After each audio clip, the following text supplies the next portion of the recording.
여러분 한 주 동안 너무 많이 수고하셨어요. 삶의 자리 가운데 또 직장에서 가정에서 삶의 여러 모양 가운데서 최선을 다해서 살아오셨을 텐데 오늘도 하나님께서 저와 여러분을 격려하시고 또 회복시켜 주시는 놀라운 은혜가 임하기를 축복합니다. 여러분 혹시 그 잡초가 자라나는 그 경험을 해보신지 모르겠어요. 우리가 이제 가드닝을 하거나 혹시 정원을 가꾸시는 분들이 계시다면 이 잡초가 얼마나 빨리 자라는 것을 아마 보셨을 겁니다. 하루 사이에, 아니 며칠 사이만 봐도 어느새 잡초가 무릎 그리고 우리의 키만큼 자라나는 것을 저도 본 적이 있는데요. 우리의 인생과 삶을 살아가다 보면 세상의 방법들 그리고 세상의 원리와 그 이치들이 이 잡초처럼 빨리 자라는 것처럼 보이기도 합니다. 그런데 우리의 신앙과 믿음은 이 참나무처럼 깊은 뿌리를 내리는 신앙과 믿음이거든요. 그러다 보니까 때로는 우리의 믿음과 신앙이 너무 더딘 것은 아닌가, 오히려 그리스도인들의 삶이 무엇인가 뒤처지는 것은 아닌가라는 생각이 들 때가 있다는 것이죠. 그런데 여러분, 이 잡초와 참나무의 결정적인 차이가 어디 있는지 잘 아시죠? 바로 그 뿌리에 있습니다. 잡초는 굉장히 뿌리가 옅기 때문에 그 잡초를 뽑아내면 쉽게 제거할 수 있지만 참나무는 깊은 그 뿌리를 갖고 있기 때문에 아무리 폭풍우가 몰려와도 그리고 시련과 고난이 찾아와도 그 나무의 뿌리를 든든하게 유지할 수 있다는 것이죠. 여러분, 우리의 신앙도 마치 이와 같다는 생각을 합니다. 오늘 우리가 읽은 이 시편 37편의 말씀 자체가 우리의 신앙의 본질과 신앙의 원리들을 이야기해 주고 있기 때문이죠. 자, 그러면 오늘 시편 37편 23절과 24절의 말씀을 우리가 한번 같이 함께 다시 한번 봉독하도록 하겠습니다. 여호와께서 사람의 걸음을 정하시고 그의 길을 기뻐하시나니 그는 넘어지나 아주 엎드려지지 아니함은 여호와께서 그의 손으로 붙드심이로다. 아멘. 이 짧은 두 구절 안에 우리가 어떻게 신앙의 견고한 뿌리를 내릴 수 있는지 세 가지에 대한 이야기를 우리 주님께서 하고 계세요. 정하시고 기뻐하시고 그리고 우리가 엎드러지지 않는다라고 말씀해 주십니다. 첫 번째는 우리의 걸음을 하나님께서 정해 주신다라고 말씀하세요. 이 정해 주신다는 것은 이 히브리어 원어를 보게 되면 견고하게 세우고 든든하게 지지하다라는 굉장히 역동적인 의미가 이 안에 들어져 있습니다. 즉 하나님께서는 우리가 마치 그 아기가 첫 걸음마를 떼는 것처럼 무엇인가를 한 걸음 한 걸음 내디딜 때에 그 뒤에서 지켜보고 계시는 거예요. 그 걸음을 붙들고 계시는 거예요. 자칫 넘어질 때면 얼른 달려와서 우리를 붙잡아 주시는 것처럼 우리의 길을 언제든지 붙드시고 지지해 주시는 분, 그것이 하나님께서 우리의 길을 정하신다는 의미인 것이죠. 여러분, 우리의 인생은요 우연의 연속이 아닙니다. 우리는 때로는 우리의 인생이 그저 흘러온 것처럼 생각하실 수도 있어요. 그러나 하나님께서는 여러분의 걸음이 무너지지 않도록 언제나 붙드시고 조율하시고 견고하게 세워 오셨음을 여러분 믿으시기를 바랍니다. 붙드신 거예요. 조율하신다는 것은 여러분 그 음을 맞춘다는 것 아닙니까? 하나님이 조정해 가세요. 그리고 또한 하나님께서는 여러분의 발걸음을 견고하게 세워 주신다고 말씀하고 있습니다. 제가 언젠가 그 내비게이션을 의지하여서, 제가 사실은 좀 길칩니다. 길을 잘 몰라요. 운전은 잘하는데 길을 잘 몰라서 이제 그 내비게이션을 따라 어느 길을 가던 길이었습니다. 그런데 내비게이션이 갑자기 제가 항상 가던 길이니까 뭐 나름대로 알고 있지 않았겠습니까? 근데 그 길로 인도하는 것이 아니라 조금 다른 길로 인도하는 거예요. 근데 제가 길을 잘 모르니까, 확신이 없으니까 그래 그냥 내비게이션 한번 따라가 보자 하면서 그 길을 이렇게 지나오게 된 거죠. 그리고 나서 나중에 보니까 저쪽이 너무나 막혀 있는 거예요. 알고 보니까 큰 사고가 났던 것입니다. 그러니까 내비게이션의 그 안내를 따라서 길을 따라오니까 약속 시간에 늦지 않고 잘 도착했던 경험이 제 안에 있습니다. 여러분, 우리의 인생도 마찬가지가 아닐까요? 하나님께서 우리의 길을 인도하시고 그리고 우리의 여정들을 앞서 가실 때에 우리가 그런 의문을 갖지 않습니까? 하나님 이 길 아닌 것 같은데요? 하나님 저 길이 더 빠른 길이 아닌가요? 라는 그런 생각들을 가질 때가 있다는 것이죠. 그러나 분명히 하나님은 그 너머를 이미 알고 계시기 때문에 하나님은 가장 선하시고 가장 좋으시고 가장 확실한 길로 우리를 인도해 주시는 것입니다. 여러분, 우리는 종종 이 인생의 종착지에 굉장히 관심을 많이 갖게 돼요. 언제쯤 성공할까? 내 인생이 언제쯤 활짝 필 수가 있을까라는 생각을 하기 마련입니다. 그러나 하나님은 우리가 어떤 종착지에 이르기까지 우리의 한 걸음 한 걸음이 어떤 믿음의 여정을 걷고 있는지에 굉장한 관심을 갖고 계시다는 거죠. 여러분, 월요일에 출근하시고 싶은 분들 계세요? 아니요. 아마 월요일에 출근하시는 분들 별로 없으실 거예요. 그러나 우리가 성실하게 그 평범한 월요일의 그 일상을 지키는 우리의 마음들, 세상의 유혹 앞에서 망설이다가 결국 그 의의 길을 선택하는 우리의 작은 선택, 또 아무도 모르지만 우리가 하나님의 그 믿음을 지키면서 흘리는 인내의 눈물을요, 하나님은 보석처럼 귀하게 여겨주신다는 것입니다. 오늘 그 이유를 우리에게 설명해 주고 계세요. 왜 그러냐면 두 번째로 하나님은 우리의 길을 기뻐하시기 때문이라고 말씀하십니다. 여러분, 믿음의 사람들이 걷는 여정을 하나님 굉장히 기뻐하신다고 말씀하세요. 마치 자녀가 어떤 길을 갈지를 몰라서 방황하고 있을 때에 이제는 자신의 삶의 여정을 올바른 길로 찾아갈 때에 그것보다 기쁜 것이 어디 있겠습니까? 부모로서는 그것이 굉장히 기쁜 일이겠지요. 여러분, 우리가 걸어가는 길이 때로는 크리스찬의 삶이 평범하기도 하고 어쩌면 미련해 보이기도 합니다. 여러분, 세상 사람들은 지금 얼마나 많은 일들을 하고 있습니까? 뭐 산에도 놀러 가기도 하고 어디 해외로 떠나기도 하고 수많은 자기의 삶을 누리는 데 바쁩니다. 그런데 우리는 시간을 구분하고 그리고 상황을 구분하여서 하나님 앞에 예배자라고 서고 있습니다. 여러분, 손해본다는 생각 안 해보셨어요? 어떻게 생각하세요? 여러분, 손해보고 있지 않으세요? 아니요. 우리는 그것이 아니란 것을 분명히 알고 있죠. 하나님은 우리가 이룬 그 성과의 크기보다 우리가 밟아오는 어떤 길을 선택하는가를 더욱더 기뻐하신다는 겁니다. 여러분, 이것이 굉장히 중요한 믿음의 원리예요. 우리가 선택하는 그 상황과 모든 순간 그 자체를 하나님 기뻐하신다는 거예요. 아, 그래, 믿음의 사람들이요, 이제는 너가 믿음의 선택을 하는구나. 하나님 그 길을 기뻐하신다는 것입니다. 세상이 더 빠른 길, 쉬운 길로 가려고 우리를 손짓하려 할 때에 그 손해를 감수하고서라도 정직의 길을 선택하는 사람들, 또한 세상의 많은 사람들이 이제는 그 가정의 가치를 소홀히 하게 되는 문화가 이 대한민국에 너무나 팽배해 있지 않습니까? 그런 상황 가운데서도 묵묵히 눈물로 가정과 배우자를 지키며 하나님의 인내를 잘 감당하는 그 한 사람의 믿음을 하나님은 기뻐하신다는 것입니다. 또한 세상의 조롱과 냉대 속에서도 나는 그리스도인입니다 라는 그 믿음의 고백을 하는 떨리는 목소리를 하나님은 천상의 박수를 보내며 여러분 기쁨으로 받아주신다는 거예요. 그러므로 여러분의 믿음의 여정, 그리고 믿음의 몸부림, 그 믿음의 눈물, 그 작은 것 하나하나 하나님 다 기뻐하신다는 겁니다. 사랑하는 여러분, 여러분의 믿음이 하나님의 기쁨이 되시기를 축복합니다. 한 변증학자는 이렇게 이야기해요. 하나님은 우리가 성공한 일보다 사랑으로 시도한 작은 일들에 더 큰 기쁨을 느끼신다는 겁니다. 여러분, 하나님 큰 성공을 원하실까요? 물론 그 성공을 통하여 하나님 영광 받아 주시옵소서. 그렇게 영광을 돌리면 하나님 기뻐하시겠죠. 그러나 하나님께서는 그것보다 오히려 우리가 삶에서 일어나는 수많은 믿음의 싸움 가운데 하나님의 믿음의 선택을 하는 우리의 삶의 여정을 더욱더 기뻐하신다는 것입니다. 사랑하는 여러분, 여러분이 걷는 이 믿음의 길이 하나님의 기쁨이 됨을 기억하시기를 바랍니다. 우리의 소망은 오직 하나님의 기쁨이 되는 것, 그것이 우리의 소망인 줄로 믿습니다. 자, 세 번째는요, 이렇게 이야기합니다. 우리는 넘어져도 아주 엎드려지지 않는다라는 이야기를 해요. 24절의 말씀을 보면 이렇게 말씀합니다. 그는 넘어지나 라는 구절이 등장합니다. 여러분, 사랑하는 우리 하나님의 백성, 이 자녀들의 성도의 삶도요, 넘어질 때가 있다는 거예요. 왜 넘어질까요? 왜 지칠까요? 왜 우리는 실패하고 낭망하게 될까요? 그런데 여기서 바로 세상의 길과 복음의 길이 갈리기 시작합니다.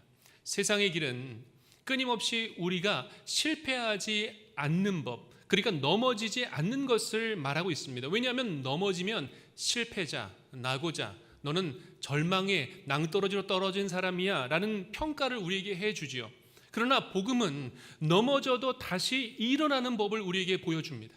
다시 하나님의 손을 붙잡고 우리가 일어나는 그 길을 우리에게 제시해 주고 있다는 거죠. 여러분, 성도는 실패가 없는 사람이 아닙니다. 성도도 실패할 수 있어요. 그러나 성도는 그 실패 가운데 다시금 회복하며 주님의 소망을 부여잡고 일어나는 사람들인 줄로 믿습니다. 왜 그럴까요? 왜 그럴까요? 그것은 오늘 말씀에 분명히 이렇게 이야기하고 있습니다. 같이 함께 봉독하겠습니다. 여호와께서 그의 손으로 붙드심이로다. 아멘. 여호와께서 그의 손으로 여러분을 붙들어 주시기 때문에 우리는 결코 넘어지거나 쓰러지지 않는다는 것입니다. 왜냐하면 우리의 손보다 하나님의 손이 훨씬 더 강하시기 때문입니다. 하나님의 강한 손이 저와 여러분을 붙들어서 일으켜 세워 주시기 때문이에요. 여러분, 그 예수님과 베드로의 그 물리를 걷는 사건 잘 알고 계실 겁니다. 이제 그 무리를 베드로가 예수님의 명령을 따라서 걸어오기 시작했어요. 그런데 예수님만 바라볼 때는 그 무리를 걸어왔지만 이제 파도와 그 물결을 바라보는 순간 베드로는 그 바닷속으로 가라앉게 됩니다. 여기서 이야기가 끝난 것이 아닙니다. 예수님께서 베드로에게 이렇게 말씀하세요. 예수께서 즉시 손을 내밀어 그를 붙잡으시며 라고 말씀합니다. 여러분, 바로 이것입니다. 베드로가 예수님을 붙잡은 것이 아니라 예수님께서 베드로의 손을 붙잡아 주신 거예요. 오늘 이 약속의 말씀입니다. 여호와께서 그의 손을 붙잡음이시로다 라는 말씀입니다. 사랑하는 여러분, 지금 이 순간도 저와 여러분의 손을 붙잡아 주시는 예수님의 손을 붙잡는 여러분 되시기를 축복합니다. 여러분, 하나님의 손은 어떤 손일까요? 전능하신 손이에요. 어떤 것도 불가능이 없는 손입니다. 십자가에서 그 피와 물과 모든 것을 다 쏟아내시기 위하여 그 손에 못자국 난 손으로 우리를 붙잡아 주시는 거예요. 우리를 치유해 주시는 거예요. 회복시켜 주시는 거예요. 그렇다면 그 손을 붙잡지 않을 이유가 어디 있겠습니까? 이 나치 수용소에 갇혔던 이 코리텐붐 여사가 이런 이야기를 합니다. 내 인생의 모든 것은 하나님의 손바닥 안에 있습니다. 그 어떤 것도 하나님의 허락 없이는 나를 해할 수가 없습니다 라고 이야기했습니다. 여러분, 우리의 신앙은 우리의 연약한 손의 힘에 있는 것이 아니라 하나님의 강한 손에 있음을 믿으시기를 바랍니다. 우리는 넘어질 수 있어요. 그러나 우리가 아주 엎드러지지 않으면 주님의 그 선한 손이 다시금 우리를 일으키시는 줄로 믿습니다. 자, 저를 따라서 함께 같이 이렇게 고백하겠습니다. 하나님의 전능하신 손이 나를 평생 붙드십니다. 나를 평생 붙드십니다. 한 번 더 고백합니다. 하나님의 전능하신 손이 나를 평생 붙드십니다. 나를 평생 붙드십니다. 아멘. 아멘. 하나님의 전능하신 손이 우리를 붙드심을 믿으시기를 바랍니다. 자, 오늘 두 번째 하나님의 약속은요, 이제 25절과 26절에 등장하고 있습니다. 오늘 이 말씀 같이 함께 또 봉독합니다. 내가 어려서부터 늙기까지 의인이 버림을 당하거나 그의 자손이 걸식함을 보지 못하였도다. 그는 종일토록 은혜를 베풀고 구워주니 그의 자손이 복을 받는도다. 아멘. 인생을 평생 주님과 함께 동행했던 그 노년의 다윗이 지금 자신의 인생을 돌아보니 하나님께서 나를 얼마나 신실하게 붙드셨는지를 고백하고 있습니다. 여러분, 이 시편 37편도 다윗이 노년 시절에 쓴 시편입니다. 또한 우리가 사랑하고 그토록 암송하고 있는 시편 23편 또한 다윗의 노년기에 쓴 시이죠. 여러분, 이 노년의 다윗이 평생 동안 하나님 앞에 고백하는 믿음의 신앙의 고백이 바로 이것입니다. 하나님의 사람 의인은 결코 버림을 당하지 않는다는 것입니다. 내가 평생을 살아보니 의인이 하나님께 버림을 받은 적이 없다라는 믿음의 고백을 하고 있는 것이죠. 여러분, 정말 그렇습니까? 우리 주변을 돌아보게 되면 많은 믿음의 사람일지라도 고통을 당하고 또 시련을 당하고 많은 인생의 그 풍파를 경험하는 분들이 많이 있습니다. 성도의 삶에도 어두운 밤은 찾아오는 것이지요.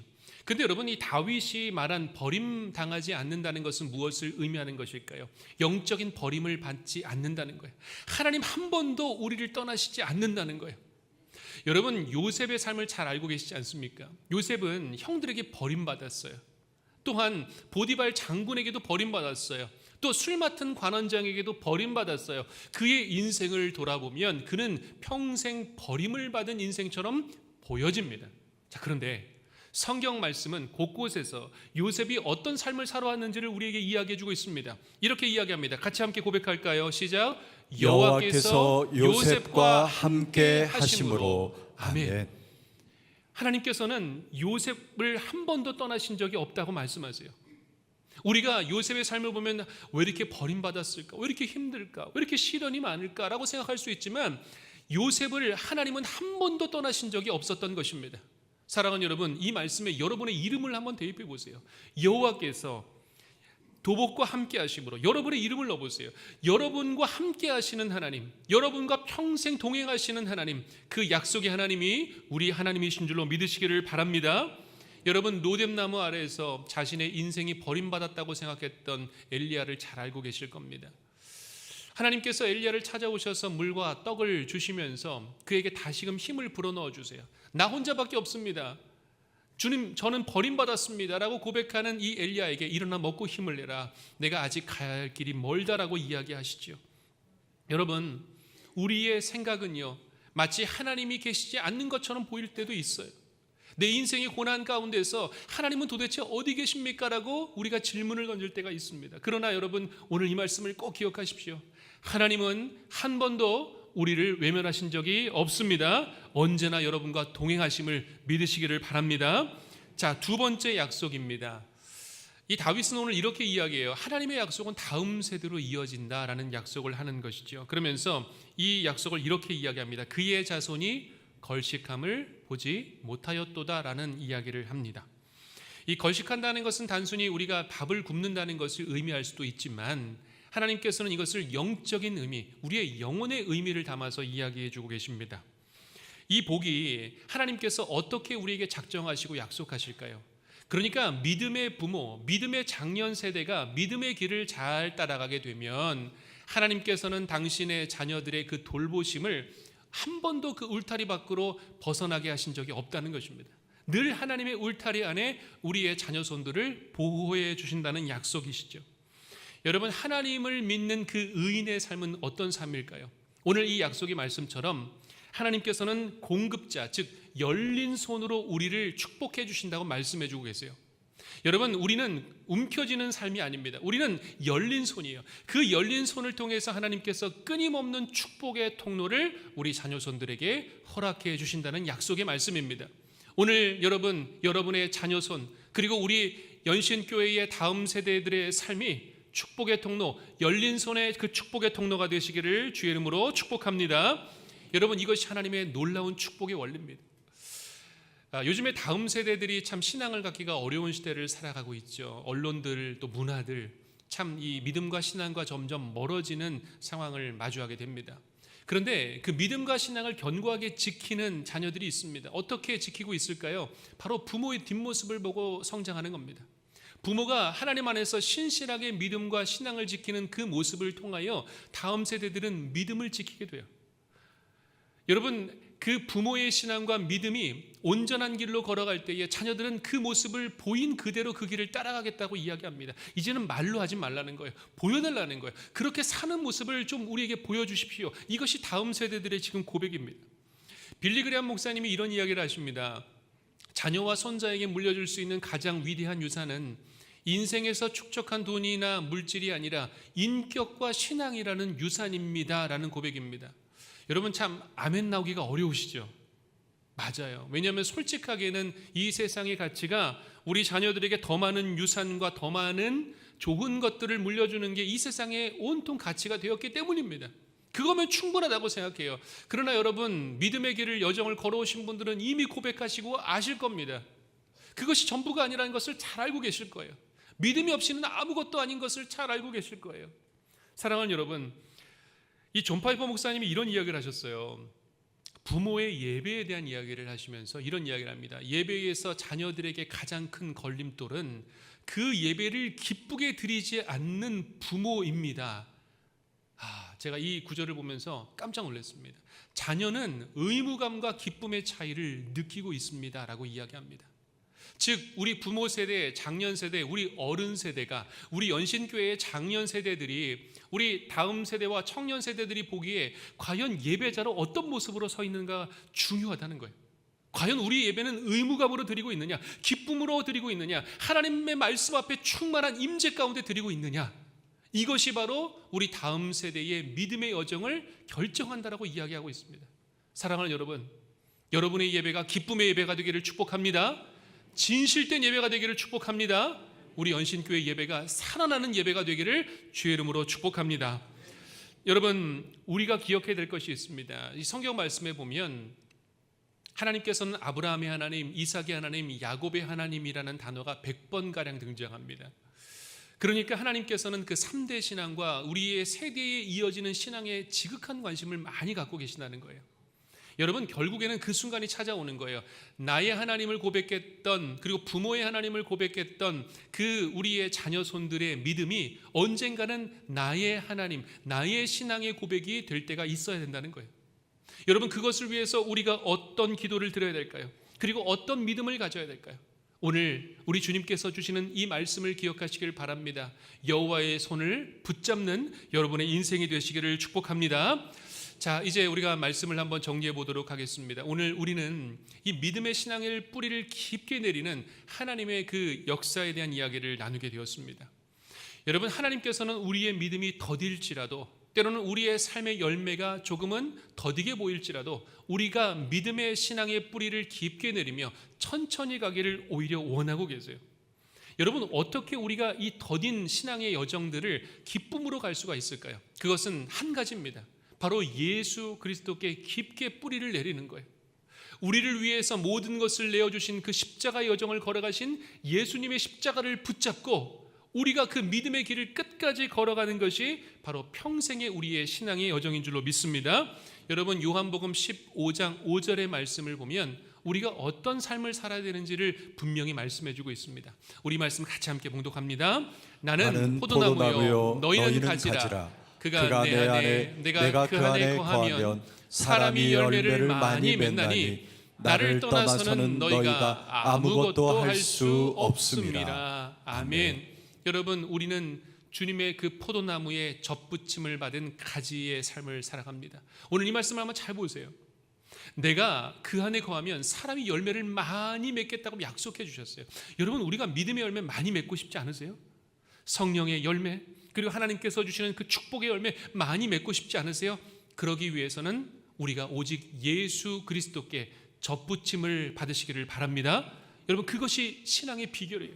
끊임없이 주님과 함께 동행하고 끊임없이 주님께 함께하기 위해서 간절함을 가지고 주님 앞에 나아가는 겁니다. 그런데 여러분, 이 말씀을 잘 보세요. 나를 떠나서는 너희가 아무것도 할 수 없음이라 라고 말씀하세요. 여러분, 우리의 삶이 때로는 우리가 아둥바둥 무엇인가 많이 노력하고 애를 쓰는 것 같지만 우리가 주님을 떠나서는 아무것도 할 수 없음을 분명히 우리에게 말씀해 주고 있습니다. 그렇다면 사랑하는 여러분, 우리가 주님의 그 풍성하신 열매, 그 은혜의 열매를 넘치게 맺기 위하여서 우리 주님과 평생 동행하시는 여러분의 삶이 되기를 축복합니다. 자, 우리가 넘어질 때마다 절망하는 대신 우리 주님의 손을 붙드시는 그 주님의 손을 느끼시는 여러분이 되시기를 축복합니다. 더딘 성장이 조급해하는 대신에 땅속에 깊숙이 내려가고 있는 여러분의 믿음의 그 뿌리를 붙잡는 여러분이 되시기를 축복합니다. 나 혼자만의 싸움이라고 외로워하는 대신에 나의 그 신실한 믿음의 뿌리가 내 자녀와 우리 연신교회 다음 세대를 위한 풍성한 그늘이 될 것을 여러분이 기대하시면 좋겠어요. 그것이 여러분의 믿음이 되셨으면 좋겠어요. 자, 이제 우리가 다 함께 믿음의 선포를 하는 시간을 갖도록 하겠습니다. 우리 한번 마음에 손을 얹고 저와 같이 함께 이 선포를 주님 앞에 드리겠습니다. 시작. 나의 걸음은 내가 아니라 하나님께서 책임지십니다. 나의 순종은 다음 세대를 향한 축복의 통로가 됩니다. 나의 끝은 실패가 아니라 예수님과 함께하는 승리입니다. 아멘. 할렐루야. 주님께 영광의 박수 올려드리겠습니다. 아멘. 사랑하는 여러분, 오늘 이 말씀을 기억하십시오. 여호와의 손이 여러분을 붙드심이로다. 우리 주님의 손을 붙잡으실 때에 우리는 결코 넘어지거나 엎드러지지 않고 이 험난한 세상 가운데 믿음으로 승리의 삶을 살 줄로 믿습니다. 여러분의 삶에 승리의 축복의 열매가 넘치시기를 우리 주님의 이름으로 간절히 축원드립니다. 아멘. 함께 기도하겠습니다. 사랑과 은혜가 풍성하신 하나님 아버지, 오늘 우리에게 여호와께서 그의 손으로 붙드심이로다 약속하신 말씀을 들려주시니 감사를 드립니다. 우리의 삶이 이제는 참나무처럼 깊이 뿌리 내리는 그 믿음이 되게 하여 주시옵소서. 그리하여서 우리의 삶의 때로는 환난과 시련이 찾아올 때일지라도 두려움과 의심의 바람 속에서도 손 내미시는 주님의 손 붙들게 하여 주셔서 이제 주님께 붙들린 자의 삶을 살게 하여 주셔서 이제는 우리의 삶이 다시 일어서는 복음의 신앙의 믿음의 삶이 되게 하여 주시옵소서. 그리하여서 끊임없이 우리의 뿌리를 예수 그리스도께 더욱더 깊이 접붙이게 하여 주시사 진리와 말씀의 자리로 은혜와 믿음의 자리로 나아가는 우리 사랑하는 연신의 성도들 되게 복의 복을 더하여 주시옵소서. 우리의 믿음의 근원이 되시는 우리 주 예수 그리스도의 이름으로 기도하옵나이다. 아멘.